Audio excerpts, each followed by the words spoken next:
กิโลพี่น้องอยู่สวนพี่3นับก่อนมาได้จักตัว4 5 6ไปตัวที่7 8 9 10 11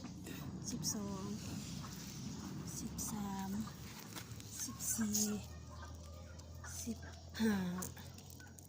16 17 18 19 20 21 22 23 24 25 26 27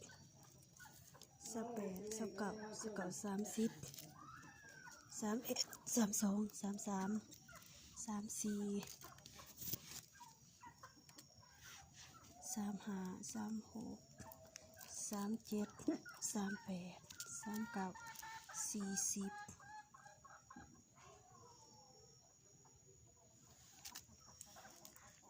41 42 43 44 45 46 47 48 49 50 51 52 53 54 55 54 55 56 57 58 59 60 61 62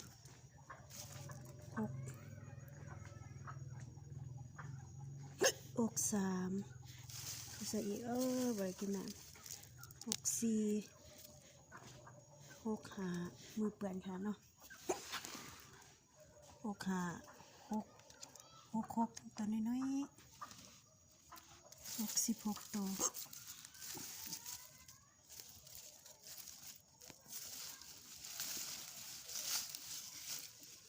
พี่อีกตัวหนึ่ง67โอ้เจลจะ67ตัว68 69ทั้งจงโจ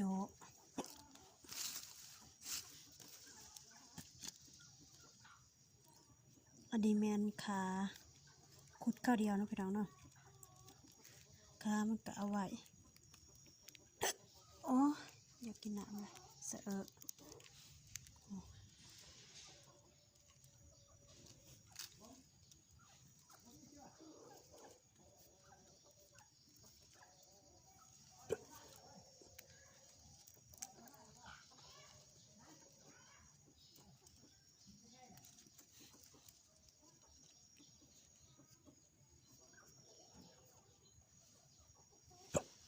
พี่ขามันก็โคละง่ายนี่ก็ขาดเนาะอันนี้มันได้กาแฟก็ซีมัดแล้วแหละวันนี้มีตัวเรือเดี๋ยวเราก็ใส่ทงขึ้นมันมีเลย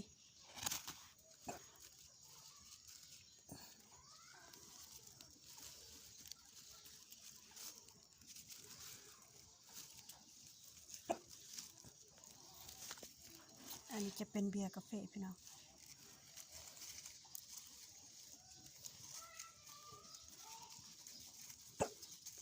โอ้เป็นเสืออ่ะปกติเขาเอิญคาเฟ่เจซีลักไก่แต่ว่าอันนี้เขาบริกินน้ำเนาะก็เลยเป็นเสือว้าป่าหอมพี่น้อง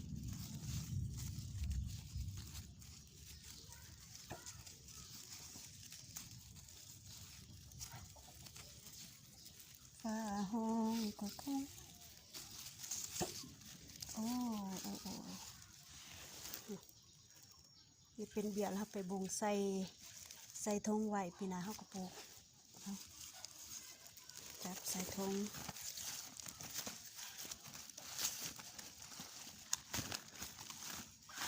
เอาไว้นี่ก็ได้เนาะแสดงว่าเขาได้ลายเติบแล้วมันใส่กระฟองบ่ฮู้ว่าเซตเมนูหยัง สิปนบ่หรือว่าสิขัวเนาะปนใส่หน่อไม้สมนี่ก็แซ่บพี่น้องนี่แล้วก็ใส่ผักอีขูหรือว่าเฮาปนแบบปนบ่มีน้ำก็ได้จังซี่ก็แซ่บลวกผักจิโลหายากได้พี่น้องบางมือเฮาบ่มานก็บ่ได้ซ้ำมื้อใดมานก็ได้มือบ่มานก็บ่ได้เพราะว่าส่วงนี้มันจะมีไข่เนาะแล้วก็สอนกัน2 ตัวว่าสิซะกำลังไข่อันนี้แม่นปีกบ่เห็นนี่แม่นถือข้าวซับเนาะเสียมตัวนอนตายจริงเข่งนี่ก็แม่นถือข้าวซับคือกันเนาะมันบ่ไหวอันนี้ซับมันจะถือแต่ปีกซื่อ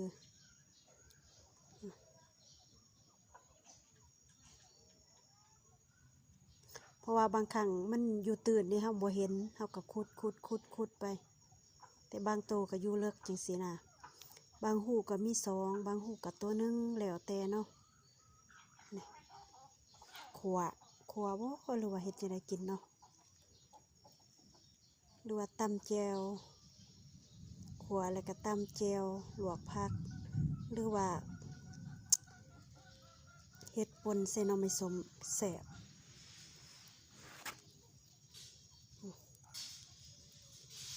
พอช่วงนี้แม่มันจะไข่เนาะตัวแม่เราก็ได้บ่ร้ายเนาะตัวแม่มันได้แต่ตัวผู้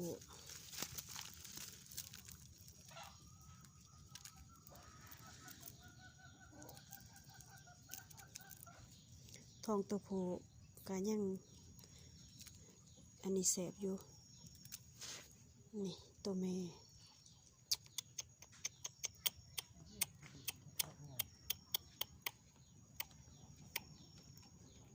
ท้องบักใหญ่นึงพุ่น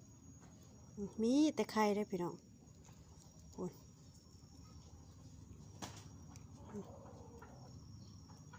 ไข่เต็มล่องจีวังเทียงเนาะอีเกียนี่แสบเป็นแสบเลยอาหารบ้านนอกคอกหน้าโอ้เขาเอิ้นว่าจีโล